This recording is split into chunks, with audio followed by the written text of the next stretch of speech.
હરિની કથા કરવા આવ્યા છે. નામ કેટલું સરસ છે, હરિદ્વાર.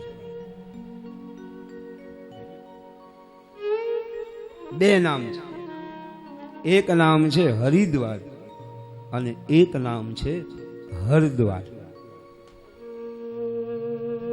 જરા ધ્યાન દેના એ શબ્દ પર. તમે લોકો ગંગાજીમાં બધા આમાંથી લગભગ બધા દર્શન અને નહીં ગયા હોય તો પછી જજો, પણ જ્યાંથી તમે અંદર આવો છો હરકી પોળીમાં, ત્યાં એક સ્તંભ છે, ગેટ છે, એની ઉપર શું લખ્યું છે, કોઈ વાંચ્યું છે? गंगा द्वार में आप सबका हार्दिक स्वागत है. गंगा द्वार. तो एक प्रश्न ये उठता है कि गंगा द्वार कैसे? તમારે બદ્રીનાથ જવું તો તમારે હરિદ્વાર આવવું પડે ને આવવું પડે. બદ્રી એ હરિનું ધામ છે, એટલે હરિદ્વાર ન આવો તો તમે બદ્રી ન જઈ શકો. તો વિષ્ણુને પામવા હોય, જેને શ્રી હરિને પામવા હોય, એને પણ અહીંયા આવવું પડશે. અને કેદાર જવું હોય,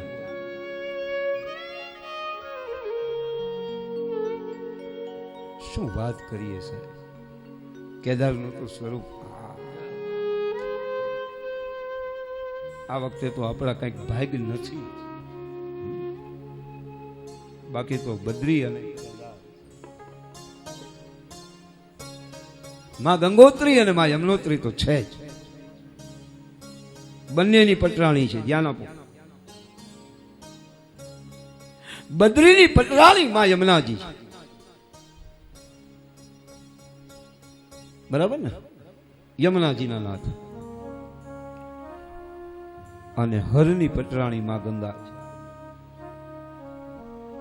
એટલે બે એની ઘરવાળી લઈને બેઠા છે. તો તમારે બદ્રી જવું હોય તો પણ તમારે અહીંથી જ જવું પડે, અને જો તમારે કેદાર જવું હોય તો પણ આની સિવાય કોઈ રસ્તો નથી, બરાબર ને.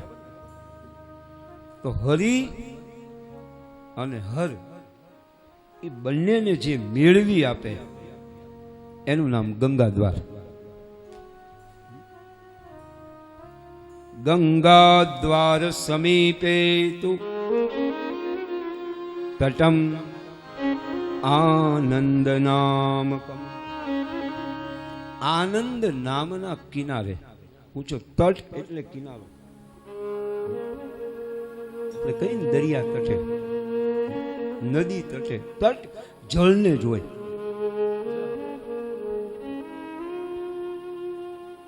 તટ કોને હોય? પાણીને હોય. તો ગંગા દ્વાર સમીપે તટમ આનંદ નામકમ. અહીંયા આનંદ નામનું એક વન છે.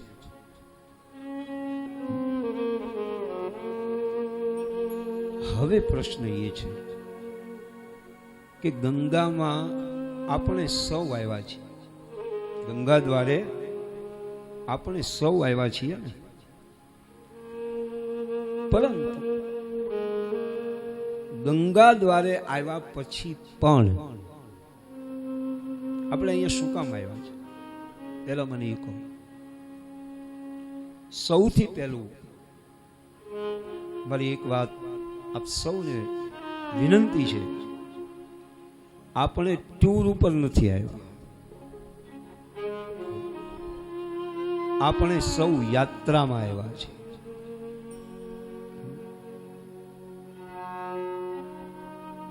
આ ભોગનું સ્થાન નથી, આ ભક્તિનું સ્થાન છે. પવિત્ર માં ગંગાનો કિનારો છે અને ચારે બાજુ ગંગા વહે છે. આ યાદ રાખજો, ચારે બાજુ કોઈ પણ ખૂણે તમે માં ગંગાનું પાવન સાનિધ્ય અહીંયા છે. અહીંથી થોડેક જ દૂર આ જ ભૂમિમાં સુખદેવજીએ પરીક્ષિતને કથા સંભળાવી છે. સુખતાલ અહીંથી થોડુંક જ આગળ છે.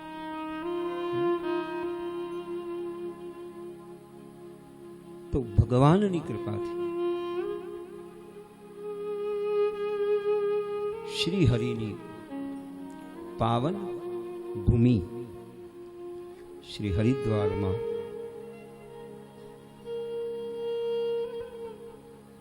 ગજાનંદ ગણપતિ મહારાજ, ઠાકર મહારાજ, આપણો સાવ કાઠિયાવાડી શબ્દ છે ઠાકર મહારાજ, જેને આપણે ઠાકોરજી કહીએ ને, એટલે ગામડાના માણસો બિચારા ભોળા, એને ઠાકોરજી નો આવે, એ ઠાકર કે ઠાકર. અને એક કહેવત છે, ઠાકર કરે ઈ ઠીક, કે ઠાકર કરે ઈ ઠીક. તો પાવન ગંગા મૈયાના તટની ઉપર આ કથાનું આયોજન ગયા વર્ષે લગભગ મને યાદ છે કે 2 જૂન ગંગા દશેરાથી અમારે અહીંયા સામે આ કથાનું અમે આયોજન કર્યું. પણ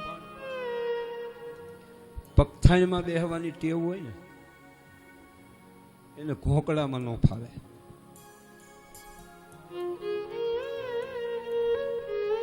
આમાં અડધા તો સમજશે જ નહીં આ શબ્દો. પગથાણ સૌરાષ્ટ્રની ભાષામાં જે આમ ખુલ્લી જગ્યા હોય ને એને પગથાણ કહેવાય. આ બધું એની ઉપરથી તો આવ્યું, પાથરણા ને પગરવ ને. અને એક ધ્યાન રાખજો, મેલ છે ને, મેલ બહુ ધ્યાનથી આ વાત સાંભળજો, કે મેલ શરીરમાં 3 જ જગ્યાએ લાગે છે: પગ, હાથ અને મોઢું. મેલ. અને એટલે તો આપણે આ 3ની વિશેષ કાળજી રાખી. ચપ્પલ ક્યાં પહેરીએ? શું કામ? પગ મેલા ન થાય. બરાબર છે ને? હાથ હમણાં તો બહુ આવ્યું છે.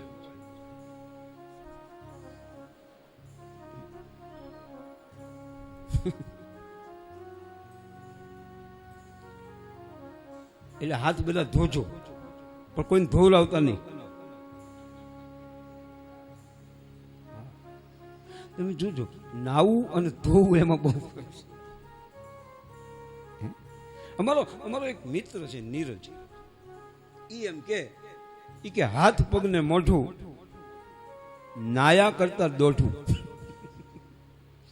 એટલે હું તમને શું કહેવા માંગુ છું એ તમે સમજી જાઓ કે ગંગામાં તમે સ્નાન કરજો, નાહજો, પણ તમને કોઈ નવડાવી ન જાય એનું ધ્યાન રાખો.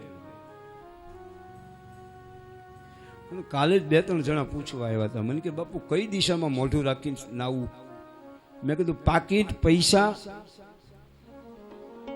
મોબાઈલ અને ચપલા જ્યાં કાઢ્યા હોય એ જ દિશામાં મોઢું રાખવું. નહીતર દિશા તો સારી રહે પણ દશા બગડી જાય. આપણે આનંદથી કથા સાંભળવાની છે. હા, કંટાળો એવી કથા જ નથી કરવાની, આનંદ જ કરવાનો. એ કરવા તો આવ્યા છીએ. 1.5 વર્ષથી માણાના મોઢા ફૂંકાઈ ગયેલી કેરી જેવા થઈ ગયા છે. સાચું ખોટું આ હકીકત કરો તમે. અહીંયા કેવું ફિલિંગ અનુભવો છો, કેવું તમને લાગે છે ખરેખર આમ? અને ત્યાં તો હેઠે ઉતરીએ ત્યાં ગામડામાં છે ને, મોઢું કોને બાંધતા એ ખબર છે?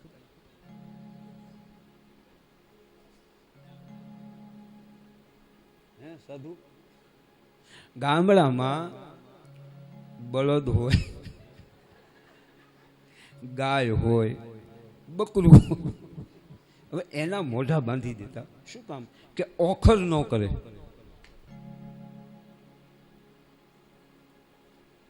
ભેંસ, ગાય કે બકરું એ જ્યારે ઉકળામાંથી ખાય ત્યારે એના દૂધમાંથી દુર્ગંધ આવે. એને ગામડાની ભાષામાં ઓકર કે ઓકર. એટલે આપણે બહુ સારું બોલતા નહોતા ને, સમજી ગયા? અને મારી વિનંતી કે કથામાં પણ બેસો ત્યારે માસ્ક પહેરી રાખજો. કારણ મારે તો પહેરાય એવું નથી. પાછા તમે મને ન કહેતા કે તમે નથી પહેર્યું ને અમને શું કામ શિખામણ દો. પણ અનુકૂળ હોય ત્યાં સુધી માસ્ક પહેરીને બેસજો. થોડું એકબીજાથી દૂર બેસજો. એટલે કાંઈ થવાનું નથી. ખોટા બીકે નહીં રાખતા. પરંતુ ચેતતો નર સદા સુખી.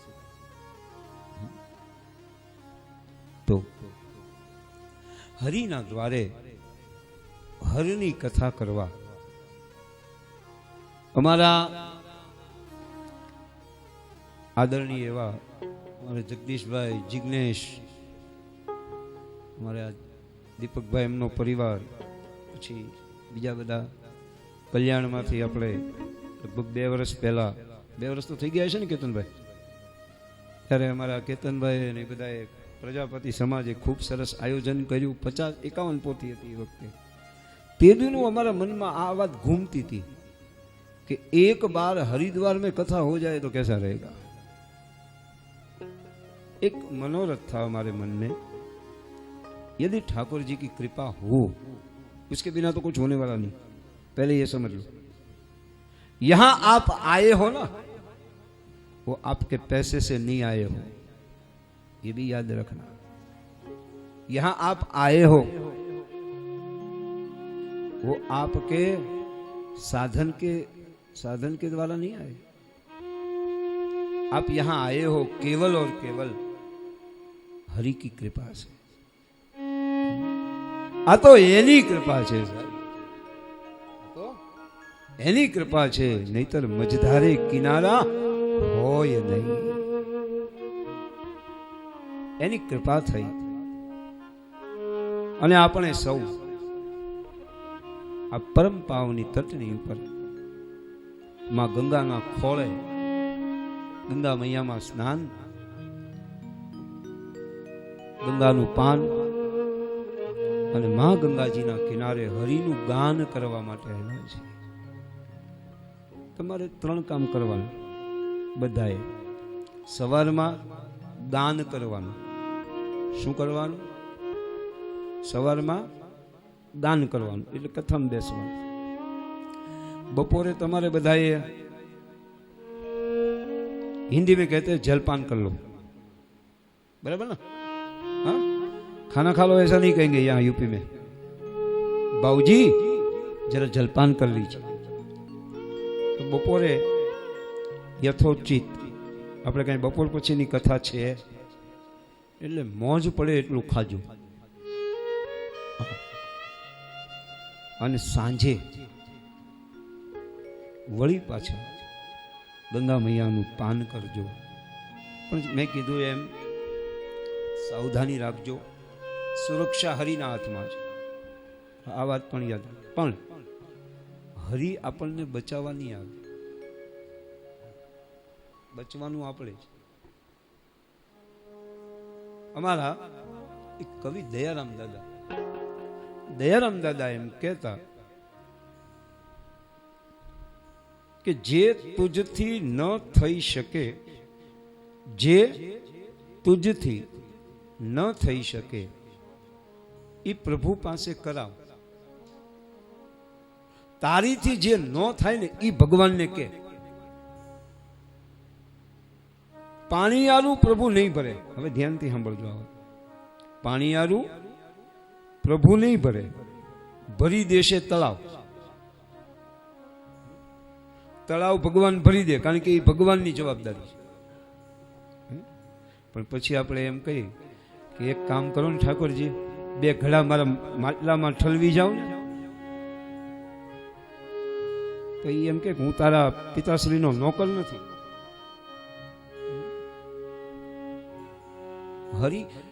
હરી જે કરે છે ને એ હરીને કરવા દો, અને આપણું જે કામ છે એ આપણે કરીએ સાહેબ. એવી કથા છે. જ્યારે દ્રૌપદીનો સ્વયંવર રચાયો એટલે ભગવાન કૃષ્ણ અર્જુનના સખા છે, એટલે ભગવાન અર્જુનને શિખામણ આપે કે જો અર્જુન મત્સ્યવેદ કરને ત્યારે ધ્યાન રાખજો, તાજવામાં બરાબર પગ રાખજો. ધ્યાન. હવે એ બધી કથા તમને ખબર છે કે બે તાજવામાં પગ રાખવાના, આંખે ઓલો પાણીમાં જોઈ અને ઉપર માછલી ફરતી, એ પાણીમાં જોઈ અને માછલીની આંખ વીંધવાની.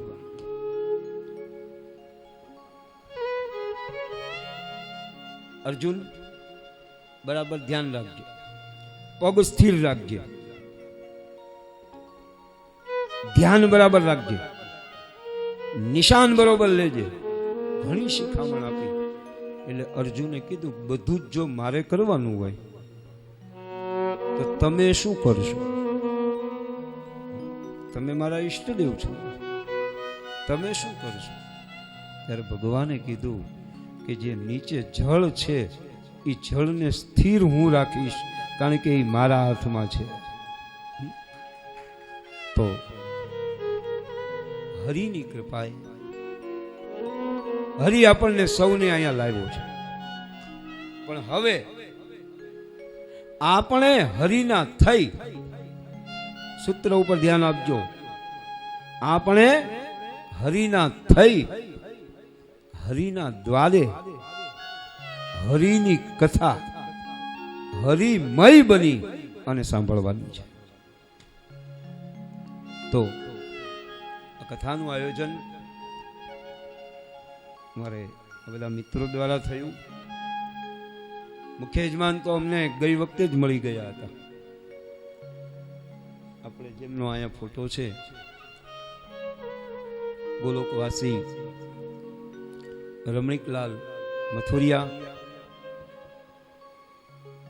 ગોલોકવાસી કલાવતીબેન રમણીકલાલ મથુરિયા અને એમના પુત્ર અને પુત્રવધુ અમારે અમીશભાઈ, અનિતાબેન અને એમનો પરિવાર, મથુરિયા પરિવાર. એટલે ગઈ વખતે જ અમારે એ મુખ્ય યજમાન હતા, એટલે आयोजन બધું થઈ ગયેલું, પણ हरि की कृपा कुछ और होगी। 2020 में नहीं 21 में बुलाने की इच्छा होगी और कुछ और लोगों को इनमें सम्मिलित करने की इच्छा होगी। इति हेतु भगवान ने ये आयोजन 2021 में रख दिया। उस समय भी कम से कम 140 यात्री थे हमारे, आपको तो मालूम है। लेकिन आदर्या कोई ना अवसर्या मारो हरि करे छो।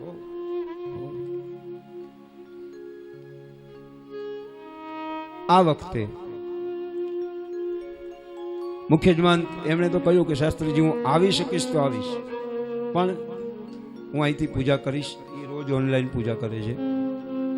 એ પછી એક બીજા અમને બહુ સારા યજમાન हमारे गोलोकवासी दिलीप भाई जयंतीलाल मेहता,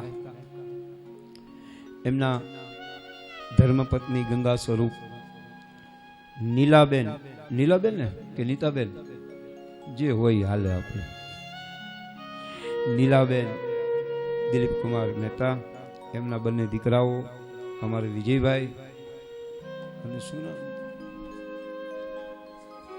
संजीव भाई, एमनो आखो परिवार, अन्य पोथी यजमानो जेने जेने कथा में पोथी लखावी छे ए बधा यजमानो